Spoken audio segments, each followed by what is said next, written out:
1917-ci ildə Rusiyada baş vermiş Oktyabr inqilabının nəticəsində Stepan Şaumyanın başçılıq etdiyi Bolşevik Bakı Soveti Bakı quberniyasında hakimiyyəti ələ keçirir. Rus və erməni silahlı dəstələri yerli müsəlman əhalini qarət edir, müsəlman əskərlərini tərk silah edirlər. Beləliklə Şaumyanın əvvəlcədən planlaşdırdığı təxribat baş tutur və erməni silahlıları 1918-ci il martın 30-dan aprelin 3-nə qədər Azərbaycanın müxtəlif bölgələrində əhalini kütləvi şəkildə qətlə yetirir. Bakı, Şamaxı, Quba, Xaçmaz, Lənkəran, Salyan, Naxçıvan, Qarabağ, Zəngəzur və başqa bölgələrdə 10 minlərlə dinc sakin vəhşiliklə öldürülür. Hadisə şahidlərinin ifadəsinə görə ermənilər müsəlman məhəllələrinə soxularaq hər kəsi öldürür, meyitləri qılıncla parçalayır, süngü ilə dəlmə-deşik edirlər. Qətlə yetirilənlərin dəqiq sayı məlum olmasa da, təkcə Bakıda 25 min insanın öldürüldüyü bildirilir. Cavanşir, Cəbrayıl və Zəngəzur qəzalarında 160 müsəlman kəndi tamamilə yerlə yeksan edilir.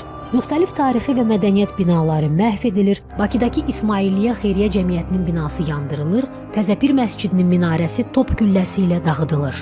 Azərbaycan Xalq Cümhuriyyəti dövründə qırğınların araşdırılması üçün fövqəladə istintaq komissiyası yaradılır. Lakin Cümhuriyyətin süqutundan sonra proses dayandırılır. 1998-ci ildə 31 mart tarixi Ulu Öndər Heydər Əliyev tərəfindən Azərbaycanlıların soyqırımı günü elan edilir. 2013-cü ildə Azərbaycan Respublikasının prezidenti İlham Əliyevin sərəncamı ilə soyqırım qurbanlarının xatirəsinə Quba soyqırımı memorial kompleksi yaradılır.